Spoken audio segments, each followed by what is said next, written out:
네, 반갑습니다. 11월 25일 토요일입니다. 와, 날씨가 너무 추워요. 여러분들 각별하게 감기 조심들 하시기 바랍니다. 오늘 같은 날은 집안에서 노는 게 제일 좋을 수도 있어요. 자, 그래서 따뜻한 집안에서 들으실 수 있는 따뜻한 종목 진단 해드리도록 하겠습니다. 자, 거래량 특징 종목은요, 덕성하고 재룡산업 준비되어 있고요. 뉴스 테마 특징 종목은 네이버와 카카오 준비되어 있죠. 인기 검색 상위 종목으로는요, 두산 로보틱스와 삼성전자 준비되어 있습니다. 자, 바로 종목 진단 출발하도록 합니다. 덕성 먼저 좀 알아볼까요? 네. 덕성은요, 최근에 이제 급등하는 모습이 좀 있어요. 이게 8월 달에 한번 올라갔던 적이 있었잖아요. 이렇게 8월 달 급등. 요때는 초전도체였어요. 근데 최근에 또 막 올라가잖아요. 이게 막 올라가니까, 뭐야, 초전도체 또 가는 거야? 막 이렇게 얘기가 또 되기도 했었는데, 지금 그 급등한 이유를 좀 알아보니까 무엇이냐. 이게 그 한동훈 그 법무부 장관의 총선 출마 관련한 그런 이야기로 정치 테마주로 엮여서 올라갔어요. 자, 재밌는 건 말이죠. 자, 지금 이 초전도체 때문에 막 올라갔었던 시점에서는 그다지 매수가 들어오지 않았거든요. 근데 이번에 정치 테마주로 엮이면서 주가가 급등하고요. 그러면서 매도가 확 나가버립니다. 그러니까 그때 들어왔던 물량들이 뭐야, 초전도체 아닌 거야? 그러다가 물려있으니까 정치 테마를 통해서 올려놨을 때 팔아먹는 모습이지 않겠나 라고 얘기가 되고 있습니다. 지금 이게 지난 대선 기간 동안에도 이 윤석열 대통령의 테마주로 분류가 좀 됐었거든요. 그래서 그때도 크게 한번 상승했었던 부분이 좀 있었죠. 이때는 근데 시장 전체가 나같이 상승했었기 때문에 그렇다라고 칠 수 있었겠습니다만, 지금은 좀 생뚱맞은 그런 부분이 좀 있는 것 같아요. 일단, 네. 그렇게 엮여있다라고 하는 부분이고요. 국민의힘 내부에서도 이 한 장관의 총선 출마를 촉구하는 목소리가 계속 나오고 있다. 계속 나가라 이렇게 하고 있는 부분이거든요. 근데 아직까지는 한다 안 한다는 어떤 부분 별로 없는 것 같기는 해요. 근데 이렇게까지 되면은 그냥 소문에 어쨌든 주식이 올라가는 부분이 있는 거니까 충분히 그럴 수도 있다고 판단할 수 있겠는데요. 자, 어쨌든 이런 부분들 때문에 주가가 올라갔다. 근데 정치 테마주 들은요, 이게 그렇게 대단히 저런 게 있는 게 아니잖아요. 완전히 최측근이라거나 이런 쪽은 아니잖아요. 이게 왜 이렇게 됐으냐면은 덕성 대표이사와 사회이사가 윤석열 대통령하고 대학 동문이었다. 이래가지고 예전에 윤석열 테마주였는데 지금 다시 한동훈 테마주로 엮여있는 그런 형태란 말이에요. 그러니까 글쎄요. 이거 가지고서 그렇게까지 대단한 어떤 그런 부분이 나타나기 좀 어려울 거예요. 그래서 주가가 올라가는 틈을 이용해서 차익 매도가 나오는 그런 형태가 아닌가 생각되는데, 총선까지 시간이 좀 남아있는 상황이기도 하고요. 정책 관련주들도 총선 앞에 두고서 계속 변화가 있는 것을 생각해 본다라면, 아예 가능성이 없진 않겠다 생각이 좀 드네요. 그죠? 총선 전에는 대부분 정책, 선거 전에는 정치 테마주들이 막 올라가는 경우들이 좀 있긴 있거든요. 그래서 끝나기 직전까지 또는 완전히 나가리? 이렇게 그냥 안 한다. 이런 식으로 못 받기 전까지는요. 대체적으로 주가가 좀 올라가는 경향이 좀 있기 때문에 감히 점칠 수가 없을 것 같습니다. 일단은 올라가는 시점을 이용해서 이 수급 주체들이 매도를 한 것은 맞아요. 그래서 팔아먹고 얘들은 손을 뗀 모습인데, 그렇다면 개인들만 드글드글 할 거라 생각하거든요. 자, 일단은 밑에서 사가지고 치고 올라가신 분들이야 상관없겠죠. 물려있던 분들도 지금은 탈출의 기회가 생기니까 나쁘지 않아 보입니다. 근데 신규 매수로 이거 정치 테마주라고? 그쪽 연결되어 있다고? 그러면서 매수를 생각하시는 분들은 조금 재고해 주시기 바랍니다. 변동성이 굉장히 클 거예요. 그래서 어설프게 덤비다가는 쉽지가 않겠죠. 단기 매매 하시는데 특화되신 분들 같은 경우는 변동성을 이용해서 대응하실 때 재미를 볼 수가 있겠습니다만, 일반적인 투자자분들은 대응하기가 상당히 까다로운 종목이 정치 테마주입니다. 그래서 이런 부분들은 밑에 있는 분들은 일단 저라면은 그냥 탈출할 것 같아요. 땡큐 고맙습니다. 다 물려 있었는데 팔 수 있는 기회를 주시는군요. 저는 그냥 팔아먹을 거 나올 것 같아요. 근데 모르죠. 뭐 단기적으로 보시는 분들은 뭐 각자의 어떤 전략에 따라서 움직이시면 되겠는데 저의 관점에서는 일단 네 빠져나오시는 게 유리하지 않을까 생각되는 부분이고요. 대신에 이제 뭔가 기준을 좀 정하고 싶다 이런 분들은요, 뭐 여기 있죠, 5일선. 단기 급등주들은 5일선만 따라가면 되거든요. 5일선 이탈하기 전에는 그냥 보유하겠다 생각하시다가 변동성 나올 때 매도하시면 되는 거고요. 신규 접근만 안 하시면 되지 않을까 생각하니까요, 신규 접근만 좀 조심해서 진행해 주시면 좋을 것 같습니다. 그래서 덕성은 네 별로 탐탁치는 않지만 네 이 정치 테마는 별로 탐탁치 않거든요. 근데 뭐 그런 부분들을 이제 최대한 참고하셔가지고 진행하시면 좋겠습니다. 자, 그 다음에요, 재룡산업 볼게요. 네, 재룡산업은 상한가. 네, 오랜만에. 이건 뭐 대북 송전주 예전에 막 그래가지고 한참 북한 연결했을 때 많이 올라가기도 했었던 종목 중에 하나이기도 한데요. 자, 지금 재룡산업이 올라간 이유는 뭐냐? 얘가 지금 송전 및 배전 관련 기자재 이런 것들 이제 전문적으로 하는 기업이다라고 되어 있거든요. 근데 이 한국전력공사의 독점 전력망 사업을 민간에 개방하겠다 이렇게 정부가 들고 나섰어요. 이거 한전 민영화 되는 건 아니겠죠? 그냥 전력망에 대한 부분이겠죠. 그래서 뭐 전선주들이 이제 갑자기 치고 넘어가는 모습이 나타났는데 야, 이거는 어떻게 보면은 큰 건수일 수도 있긴 있어요. 그죠? 지금까지는 한전이 직접 송변전 설비를 건설하면서 전력망을 구축했다. 그런데, 최근에 이제 대규모 적자도 좀 있었고, 또 수도권을 중심으로 한, 그런 전력량 급증함에 따라서 민간 기업에게 일부를 맡기겠다. 약간은 민영화 느낌 나는 것 같은데, 뭐 그 정도는 가지는 않겠죠? 네, 민영화는 이렇게 되면 안 될 것 같은데, 근데 뭐 민영화가 된다 그러면은 이제 관련 기업들이 크게 뛸 수는 있겠습니다만은, 글쎄요, 이거 그다지 썩 훌륭한 그런 재료는 아닌 것 같아 보이긴 하는데, 아무튼, 네, 그렇게 된다라고 한다면, 지금 이런 기업들 있잖아요. 전선, 또는 이제 송배전, 뭐 기자재, 이런 쪽 기업들은 상승세를 보일 수밖에 없겠죠. 자, 지금, 뭐 상한가가 나오긴 했고요. 상한가 잔량도 제법 있는 걸로 알고 있어요. 그러니까, 이런 정도라고 본다라면은요, 뭐, 그냥 문제시 될 것 같지는 않아 보이죠. 네. 잔량이 지금 49만 주. 아주 많지는 않네요. 네. 아주 많지는 않다. 그렇다라면은, 글쎄요, 뭐, 상한가 잔량이 모든 걸 대변하는 건 아니기 때문에, 뭐라고 딱히 말씀드리긴 어렵겠습니다만, 요런 부분들은 조금, 네, 주의를, 네, 해보실 필요는 있겠죠. 반드시 이제 뭐 올라간다, 이런 느낌이 아니라, 어느 정도 올라가고 나면, 이제 물량이 나오면서 변화가 좀 생길 수 있는 상황이 좀 되거든요. 자, 상한가 잔량이 좀 부족하다면, 바로 직전에 형성되어 있는 고점 라인대 4,700~800원대에서 변동성이 나타날 가능성이 굉장히 높습니다. 저 위치에서 올라가지 못하고 헤맨다! 그렇다면 차익 실현을 통해서 빠져나오시는 것도 좋은 방법이지 않을까 생각해 봅니다. 그래서 지금 현재 시점에서는 네, 뭐라고 딱 구분 짓기는 어렵겠습니다만, 가지고 계신 분들은 일단 홀링이고요. 반등 포인트 연결됐을 때 4,500원 정도면은 어느 정도까지 더 추가 상승인가요? 한 10%좀 더 올라가는 거네요. 요 정도 라인 때면은 네, 차익 실현 포인트 보셔야 될 것 같지 않을까 생각하는데요. 지금 올라간 틈 이용해서 또 매도가 나오고 있거든요. 뭐 개별적으로 이제 강하게 치고 올라간다, 뭐 이런 그 매수가 달라붙어 있으면 모르겠습니다만, 그런 부분이 아니라면요, 단기적 상승에 그칠 가능성이 상당히 높다고 보시면 되겠고요. 일단은 그렇게 한다라고 했지만 이 기업이 직접적 연결고리가 있다 이렇게 판단하기도 조금은 어려운 상황이잖아요. 그러니까 그런 쪽으로 생각하시면 되겠습니다.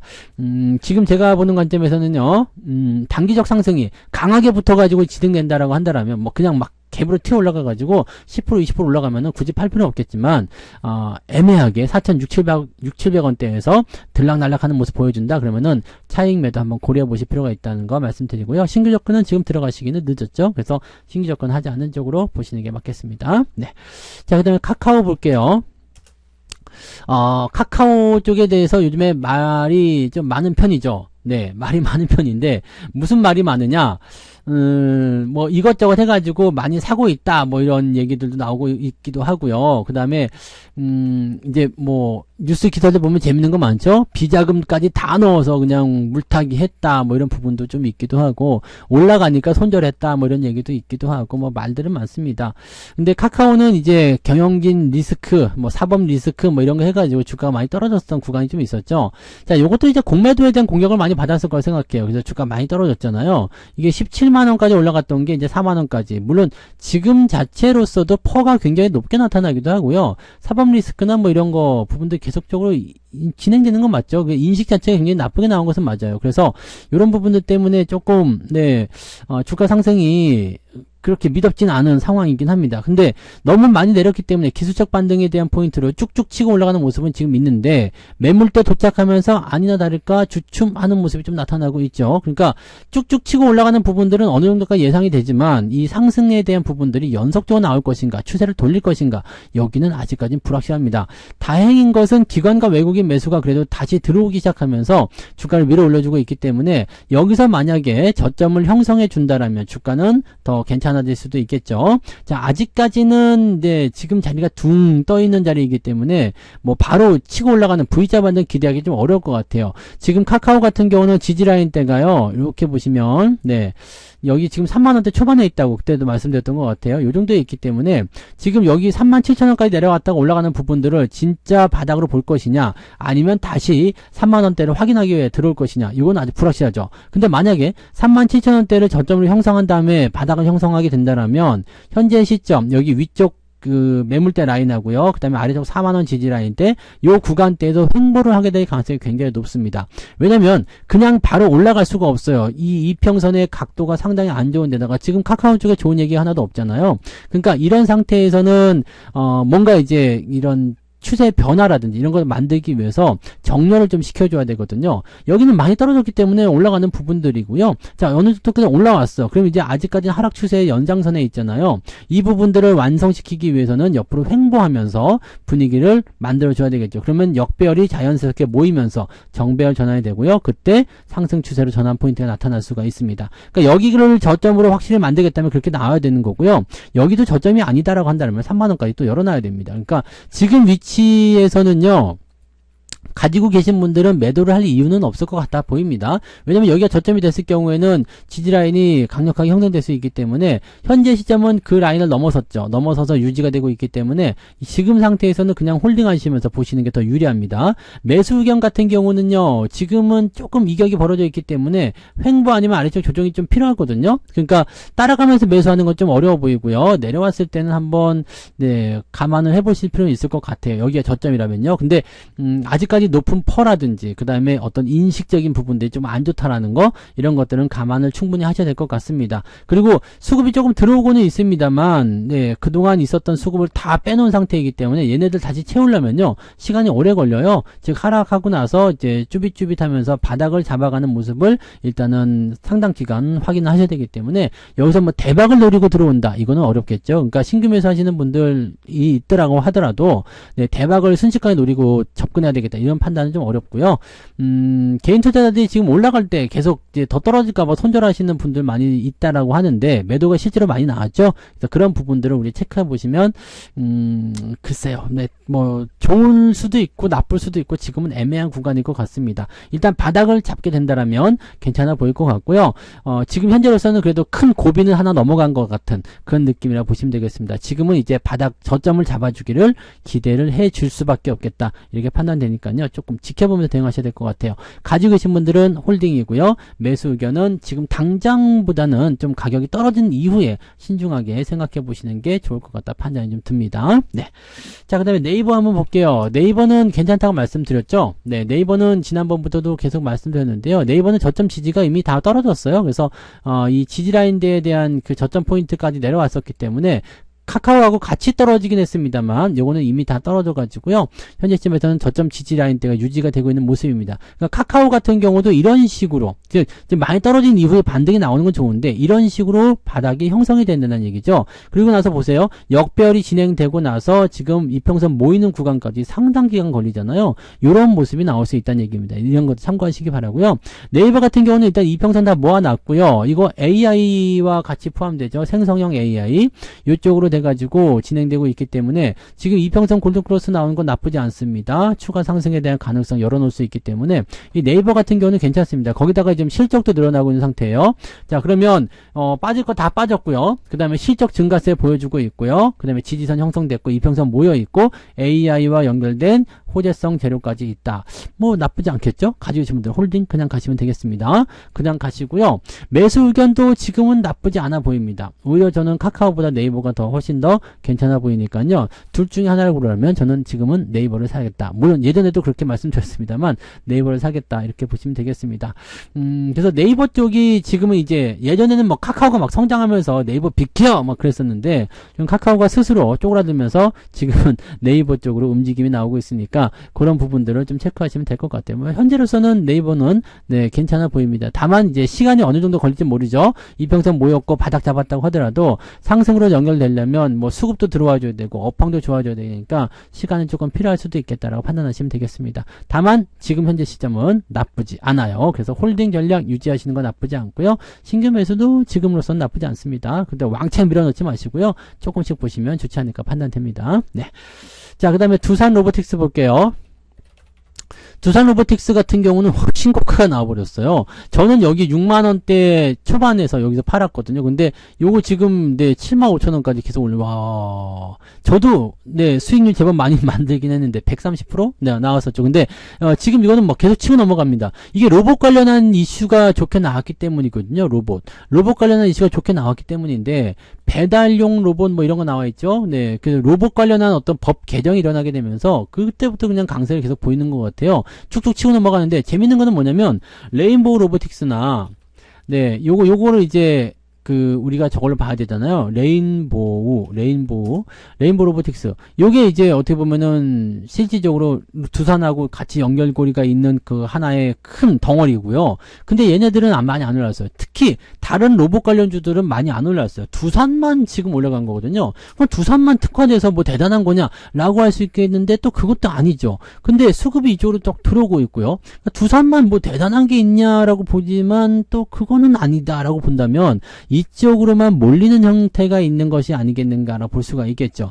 실질적으로 로봇 관련한 부분에서의 업황이나 이런 부분들을 긍정적으로 볼 수는 있어요. 근데 그것만이죠. 그냥 그 정도라고만 보시면 되거든요. 그래서 거기까지인데 그거를 네 딱히 이제 이 두산 로보틱스한테 몰아준다라고 그런 느낌을 가지기는 조금 애매하잖아요. 그러니까 이런 쪽으로 생각해 본다라면 무조건 좋다라고 생각할 것이 아니라 현재 시점에서는 올라가는 과정에서는 일단 긍정적으로 봐야 되겠죠. 근데 계속 올라가는 부분들을 우리가 계속 긍정적으로 보기는 조금 애매하지 않을까 생각해 봅니다. 자, 어쨌든 급등 흐름을 타고 있고요. 좋은 재료 나와 있고요. 로보트라는 향후 주도주 섹터로 들어갈 수 있는 그런 자격도 가지고 있어요. 그래서 긍정적인 부분이고요. 신규 상장 이후에 조정도 한번 어느 정도 거쳤죠. 그 다음에 반등이 나가는 모습에 신고가 나왔기 때문에 지금 여기서는 뭐라고 할 만은 없어요. 대신에 이 종목은 이제 어느 정도 검증은 됐는지 안 됐는지 모르기 때문에요. 시장이 좀 지나갈 때 이제 추세가 좀 바뀌게 되면 그때는 매도하셔야 되겠죠. 지금 현재로서는 5일 이평선 따라서 움직이고 있기 때문에 5일선이 기준점이 되겠지만 여유 있게 보실 분들은 여기 21선 보시면 되거든요. 근데 21선까지는 이격적이 좀 멀어요. 한 30% 넘잖아요. 그러니까 21선까지 보는 것은 여유 있는 패턴이 아니고요. 그냥 5일선 기준으로 5일 이평선 이탈하게 되면 매도한다. 이렇게 생각하시면 되겠고요. 신규 매수 따라 들어가는 건 지금 좀 위험해 보입니다. 그래서 매수 의견은 따로 드리지 않겠고요. 네, 그냥 잘 가고 있는 부분이라면 가지고 계신 분들은 이 상승을 따라서 그냥 진행하시면 될 것 같고요.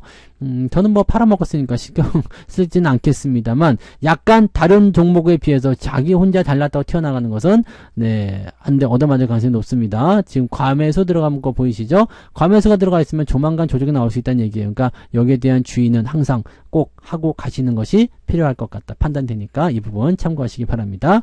네, 지금으로서는 그냥 갖고 계신 분들 말고는 특별히 대응하실 만한 모습은 없을 것 같다 판단 들어요. 네, 삼성전자 볼게요.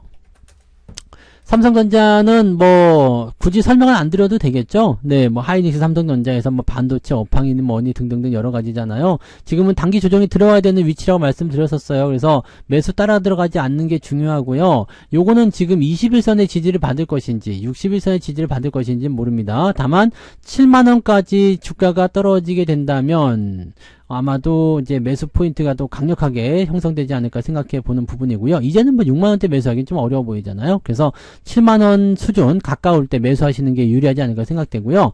요게 만약 이게 계속 흘러내리게 된다면 지수도 같이 눌릴 가능성이 있는데 반대로 지수가 눌리기 때문에 삼성전자도 같이 들어오는 걸 수도 있어요. 그러니까 이격을 좁히기 위한 자연스러운 모습이라고 볼 수도 있고 삼성전자가 다시 돌아서는 위치가 되면은 그 시점에서는 반등이 또 나갈 수가 있겠죠. 물론 들어오지 않고 그냥 막 튀어나가는 경우도 있을 수 있어요. 네, 그런 모습이 있을 수 있습니다만 지금 뭐 엔비디아의 실적 발표라든지 이런 굵직한 이벤트들 대부분 지나간 상황이기 때문에 이제는 기대할 만한 부분들은 무엇이냐? 블랙 프라이데이, 이 쇼핑 신에 대한 어떤 그런 결과물들 이런 것들이잖아요. 그리고 이런 것들은 이제 어느 정도 진행이 돼봐야 돼요. 첫날 뭐 얼마큼 팔렸다 이게 중요한 게 아니고 뭐 둘째 날, 셋째 날 또는 한 일주일 또는 한 달 이런 정도를 보셔야 되죠. 그러니까 연말 시즌에서의 어떤 실적 기대감들이 얼마큼 나올 것이냐, 뭐 TV나 뭐 이런 게 얼마 팔렸냐 이런 게 중요한 게 아니라 네, 이 덩어리가 연결고리가 쭉 되죠. 그러니까 보통 블랙 프라이데이 같은 경우는 한 일주일 정도 잡고 진행을 하더라고요. 그러니까 그런 내용들이 얼마큼 나왔느냐에 대한 부분이 좀 될 것 같아요. 뭐 그리고 이 소비에 대한 부분들이 지금 중요하게 작용하겠지만 다른 의미로 봤을 때는 이 AI 반도체에 대한 기대치가 높기 때문에요. 삼성전자는 일단 지지점을 형성하면서 뭐 급등은 어려워요. 삼성전자가 급등하면 안 되잖아요. 그러니까 지수용으로 또 사용이 돼야 되기 때문에 오르락 내리락 하면서 결과적으로는 추세를 이어나가는 그런 흐름으로 갈 것이다 라고 판단할 수 있습니다. 그러니까 그런 부분들 체크하시면 될 것 같아요. 전체적인 부분은 우상향 패턴을 그리고 있기 때문에 이거는 뭐 물러날 필요가 없죠. 요거는 삼성전자는 갖고 계신 분들은 계속 홀딩 하시고요. 매도에 대한 이유 없이 매도에 대한 생각 없이 그냥 계속 홀딩 계속 추가 매수 이런 쪽으로 접근을 해주시면 된다 이렇게 보시면 될 것 같습니다. 그래서 그런 쪽으로만 우리가 생각하시면 될 것 같고요. 부담감은 별로 없다 이렇게 생각하시면 될 것 같습니다. 그래서 삼성전자는 뭐 특별히 제가 전략을 드릴 필요 없을 것 같고요. 네, 그냥 유지만 잘 해주시면 되지 않을까라고 판단되니까 그런 부분들 참고하시면 되겠습니다. 자, 이렇게 해서 오늘 6종목 말씀드렸네요. 덕성재룡산업, 그리고 카카오, 네이버, 두산로보틱스, 삼성전자 이렇게 말씀을 드렸고요. 뭐 요 정도 보시면 네, 특별한 문제는 없을 것 같아 보이죠? 네, 그래서 요거 잘 참고하셔가지고 대응에 활용하시기 바라고요. 저는 내일 또 다른 종목으로 돌아오도록 하겠습니다. 날씨 추우니까요. 따뜻하게 주말 보내시기 바랍니다. 고맙습니다. 본 방송에서 제공되는 모든 정보는 투자 판단의 참고 자료이며 투자의 최종 책임은 본 방송을 이용하는 본인에게 있습니다.